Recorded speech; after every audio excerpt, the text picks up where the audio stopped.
Aleluya. Aleluya.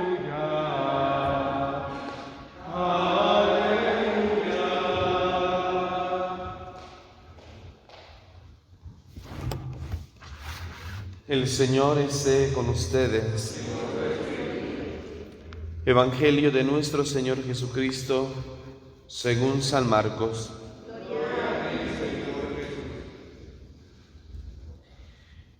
En aquel tiempo Jesús y sus discípulos se dirigieron a los poblados de Cesarea de Filipo. Por el camino les hizo esta pregunta: ¿quién dice la gente que soy yo? Ellos le contestaron: algunos dicen que eres Juan el Bautista, otros que Elías, y otros que alguno de los profetas. Entonces él les preguntó: ¿y ustedes quién dicen que soy yo? Pedro le respondió: tú eres el Mesías. Y él les ordenó que no se lo dijeran a nadie. Luego se puso a explicarles que era necesario que el Hijo del Hombre padeciera mucho, que fuera rechazado por los ancianos, los sumos sacerdotes y los escribas, que fuera entregado a la muerte y resucitara al tercer día. Todo esto lo dijo con entera claridad. Entonces Pedro se lo llevó aparte y trataba de disuadirlo. Jesús se volvió y mirando a sus discípulos, reprendió a Pedro con estas palabras: apártate de mí, Satanás, porque tú no juzgas según Dios, sino según los hombres. Palabra del Señor.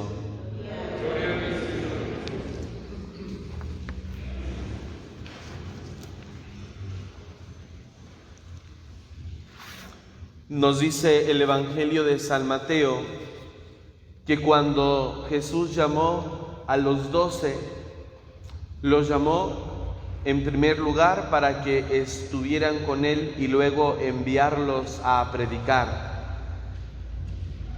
A veces pensamos que el cristianismo únicamente es anuncio, y tiene su razón de ser, puesto que las últimas palabras que Jesús dirige a sus apóstoles, al menos las que están presentadas en la Sagrada Escritura, son: vayan por todo el mundo y anuncien el Evangelio a toda criatura. Es la encomienda, es la continuidad de la misión de Cristo. Sin embargo, podemos simplemente querer anunciar, como lo expresa también San Pablo. Dice: nosotros anunciamos a Cristo, a quien conocemos, pero en nuestra experiencia, en nuestra vida de iglesia, podremos estar queriendo anunciar a alguien que no conocemos, estar queriendo anunciar a alguien, a Dios, a quien no conocemos de verdad, o tenemos inclusive una idea distorsionada de aquel a quien anunciamos, y así lo anunciamos y así lo transmitimos. Por eso, una de las cosas que tenían que hacer los apóstoles con Jesús era estar con Él. Estar con Él, la experiencia de estar con Jesús, de escucharlo, de convivir para conocerlo, para convencerse de quién era Jesús, para que entonces estuvieran capacitados luego a anunciarlo. A muchos de nosotros, hombres y mujeres de iglesia, nos falta lo primero. Tal vez hay mucha disponibilidad por parte de muchos de nosotros de hablar de Dios, de querer anunciar a Cristo, pero nos falta lo primero, la experiencia de Él. Nos falta el conocimiento de Él. Y si no tenemos lo primero, si no tenemos conocimiento de Dios, si no tenemos experiencia de Dios, no estamos capacitados para anunciar, aunque haya sido un mandato de Cristo. Porque hay gente atrabancada que quiere anunciar a Cristo, anunciar o hablar de Dios a como dé lugar a los demás. Pero se corre un riesgo, que lo demos a conocer distorsionadamente, que no des a conocer al Dios verdadero, sino la idea que tú tienes de Dios. Y no vamos nosotros a anunciar a los demás nuestra idea de Dios. No es mi idea, no es mi Dios, es el Dios verdadero. Y entonces necesitamos entrar en esa experiencia de Dios, como lo hicieron los apóstoles. Convivieron con Jesús, lo escuchaban en privado. Jesús les explicaba aparte las parábolas. ¿Qué conversaciones habría tenido Jesús con ellos en privado que no tenía con la gente? Que les fue entonces calando hondo a muchos de ellos, porque no a todos, sino a muchos de ellos, y se fueron convenciendo de quién era Jesús realmente. Pensemos en Pedro, a quien hoy también el Evangelio nos presenta, que da la profesión de fe: tú eres el Mesías. Pero después Pedro trata de disuadir a Jesús, para que no sufra la pasión. Y Jesús le pone un alto: apártate de mí, Satanás. Esa visión distorsionada que podemos tener de Dios es esta visión que tiene Pedro, y se entiende por qué Pedro trata de disuadir a Jesús aquí. Porque podemos pensar que esta visión de Pedro es la que ha tenido en los primeros encuentros con Jesús. Lo ha visto hacer milagros. Recordemos cómo llama a Pedro a través de un signo milagroso, la pesca. A través de ese signo, Pedro cae como rendido a los pies de Jesús y entonces está dispuesto a seguirlo. Ha visto seguramente algunos milagros, ha escuchado algunos discursos de Jesús, y eso le ha valido para dar esta profesión de fe: tú eres el Mesías. Pero aún inclusive al final de la vida terrena de Jesús, Pedro es capaz de echarse atrás, es capaz de negar a Jesús. Sin embargo, la experiencia que él ha tenido de Jesús le ha valido para volver a estar de nuevo con Jesús, a diferencia de Judas, que la experiencia que tuvo con Jesús no le fue suficiente para no haber cometido ese acto de arrebatarse la vida. La experiencia que nosotros tengamos de Jesús va a determinar nuestro modo de vivir, va a determinar nuestra manera de concebir la realidad, nuestro modo de afrontar las situaciones y dificultades de la vida. Si con valentía, con fe, con entusiasmo, con esperanza afrontamos las situaciones de nuestra vida, entonces quiere decir que nuestra experiencia de Dios es una experiencia buena. Yo me pregunto continuamente si al Dios que nosotros estamos anunciando es de veras al Dios verdadero, o no será que estaremos anunciando a un Dios de acuerdo a nuestra mentalidad, de acuerdo a nosotros mismos. Porque ciertamente a Dios le ponemos las categorías humanas. Cuando hablamos de Dios, a Dios le ponemos nuestras categorías. ¿Y no será que esas categorías humanas que nosotros le ponemos a Dios sean de verdad una limitante para anunciar al Dios verdadero? Es que decimos que Dios se enoja, pero es una categoría humana porque nosotros nos enojamos, nosotros sí nos enojamos. Decimos que Dios está triste, pero es una categoría humana. Y Dios es mucho más que esas categorías humanas que nosotros le aplicamos a Dios. Por eso la pregunta sigue siendo, ¿de veras el Dios que estamos anunciando es el Dios verdadero o es el Dios a nuestra medida? ¿Es el Dios que nos hemos inventado nosotros? ¿Por qué cuesta a la gente creer en Dios, sobre todo ahora los jóvenes? ¿Por qué les cuesta aceptar a Dios? ¿Será por esta razón? Porque no hemos presentado al Dios verdadero, sino al Dios que nosotros nos conviene presentar.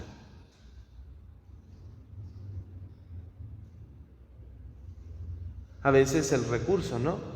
Para que las cosas salgan bien o para que los hijos hagan caso, presentamos un Dios distinto, de decir, ponemos a Dios inclusive como intermediario. Está como aquellos dos hermanos, ¿no? Que se presentan delante de Jesús, que recibieron una herencia, pero el más grande se la quedó toda, y va el hermano menor a decirle a Jesús, dile a mi hermano que reparta la herencia conmigo. ¿Y qué dice Jesús? ¿Quién me ha puesto a mí como repartidor de herencias? ¿No será que nosotros también así queremos aplicarle a Dios muchas cosas que no es? Lo ponemos como juez de la familia, como juez delante de los hijos, para no ser yo el que aplique una sentencia contra los hijos. No, dice Dios. Para no vernos nosotros envueltos en una situación difícil delante de los demás. Y decimos, dice Dios, que si no te portas bien, te va a pasar esto. ¿Cuál es el Dios entonces en el que primero basamos nuestra fe? ¿Cuál es el Dios que estamos nosotros anunciando? A Jesús le interesa saber que sus discípulos tienen la idea verdadera de Él, que es un Mesías sufriente y no un Mesías guerrero, como lo concebía la mayoría del pueblo de Israel. Eso esperaban ellos, un Mesías guerrero. Y por eso cuando Jesús se presenta como un Mesías sufriente, no lo pueden aceptar, porque dicen, no, este no es el Mesías.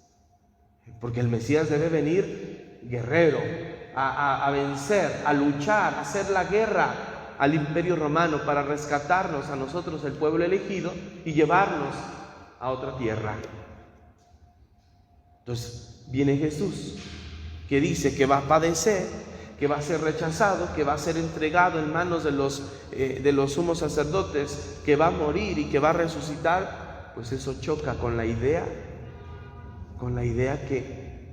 que nos han metido en la cabeza del Mesías. Chocó esa idea a muchos. ¿Por qué? Porque la religión se había encargado de sembrar en el pueblo de Israel la esperanza en un Mesías guerrero, en un Mesías político. Y entonces esa es la idea que se manejaba en el pueblo de Israel, distinta a lo que en verdad era Jesús. ¿No será que nos estará pasando a nosotros lo mismo? La idea de Dios que nos han enseñado nuestros padres, nuestros abuelos, la misma iglesia? ¿No será de repente una idea de Dios que no concuerda totalmente con el Dios verdadero?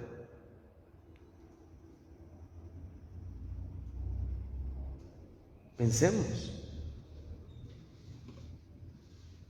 Esto necesita entonces que nos adentremos en la palabra, en la Escritura, que hundamos nuestras raíces ahí, porque las Escrituras nos presentan a Dios, nos retratan a Dios, al Dios verdadero. Y es ahí entonces donde tenemos que, tomados de la palabra, de la Escritura, ir entonces comparando.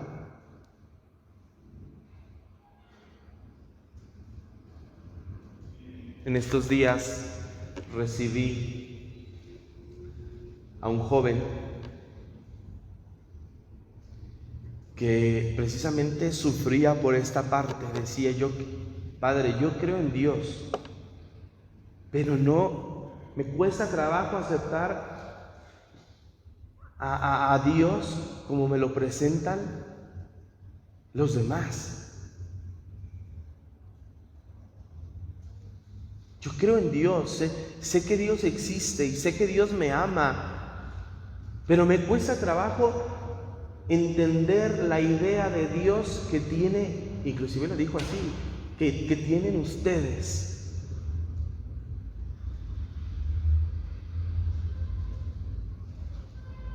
Ahora leo yo este texto y al preparar la homilía viene a mí esas palabras de ese joven y me pregunto, de veras, ¿será que estamos anunciando al Dios verdadero? ¿O lo estamos reduciendo como nos conviene?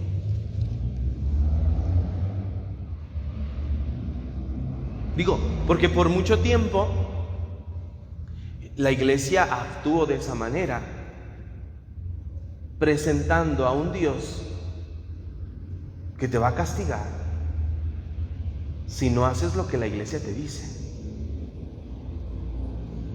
Y ahí está la Inquisición. Alguien hacía cualquier cosa o decía cualquier cosa distinto a lo que la iglesia decía, Inquisición.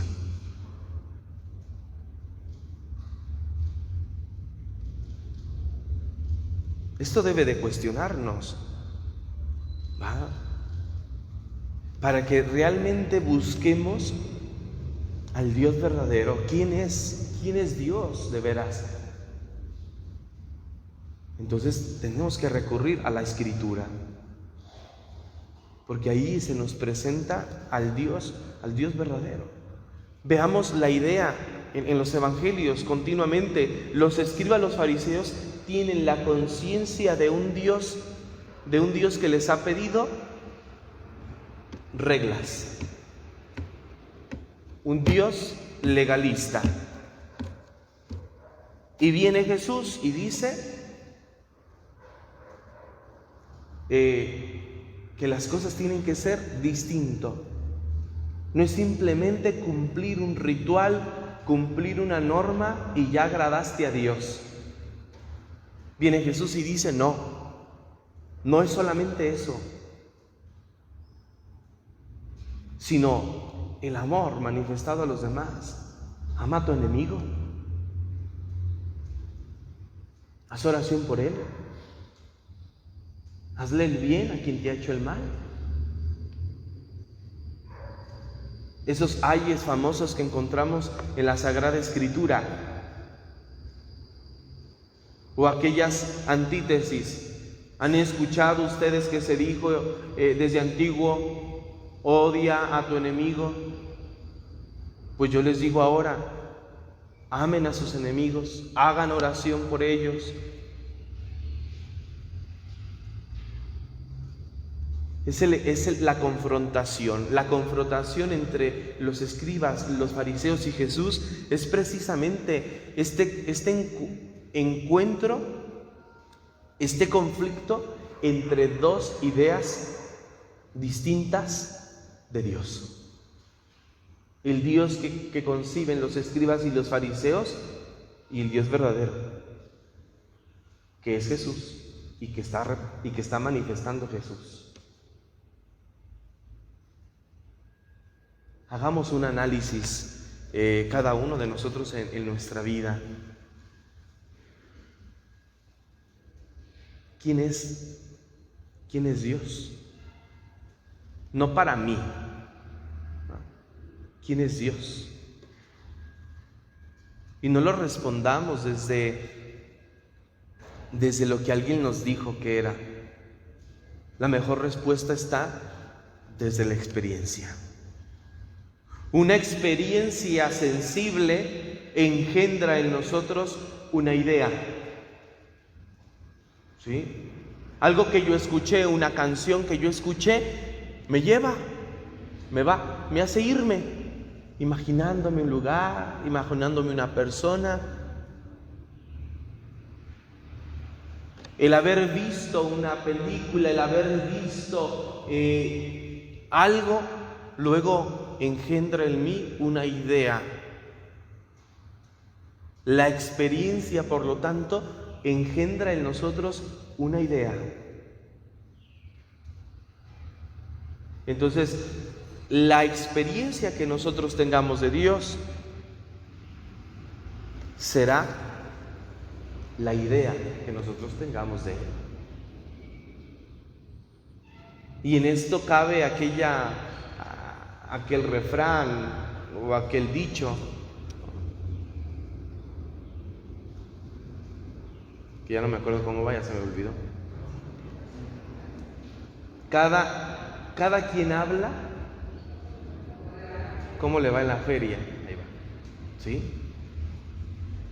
Cada uno de nosotros vamos a hablar de Dios según la experiencia que hemos tenido de Dios, o según lo que alguien nos dijo de Dios. Pero es importante la experiencia. Hacer experiencia de Dios. Pues no nos quedemos atrás, queridos hermanos, en esto, para que cumplamos debidamente el mandato de Cristo. Anunciarlo, sí, hay que anunciarlo a Él, pero realmente, verdaderamente, no como me conviene presentarlo, porque a veces ese me conviene es para manipular de alguna manera a los demás. Y muchos que nos presentamos aquí podemos querer manipular y tomar a Cristo como eso, como se presentaron aquellos dos hermanos, dile que reparta la herencia conmigo. No, a mí no me tomen por eso, ustedes arréglense en sus cosas y a mí no me metan en eso. Y a veces a Dios lo queremos meter en nuestras cosas, poniéndolo como testigo de mentiras, de falsedad, de cosas ruines. No. Experiencia. Por medio de la palabra que el Señor nos da a nosotros, que es garantía, que nos da seguridad para anunciarlo, para vivirlo, para experimentarlo, para que realmente manifestemos a Dios. Realmente manifestemos al Dios verdadero y no a mi Dios. Por eso, en la iglesia, cuando nos reunimos para celebrar la Eucaristía o algún rito comunitario, nunca decimos en primera persona. Nunca decimos mi Dios. No decimos Padre mío que estás en el cielo. Decimos Padre nuestro, porque no debemos apropiarnos a Dios, porque apropiarnos a Dios es aplicarle lo que yo soy. No, Dios es, con nosotros y sin nosotros es. Y a ese Dios que es, tenemos que experimentarlo, vivirlo y transmitirlo. Que así sea.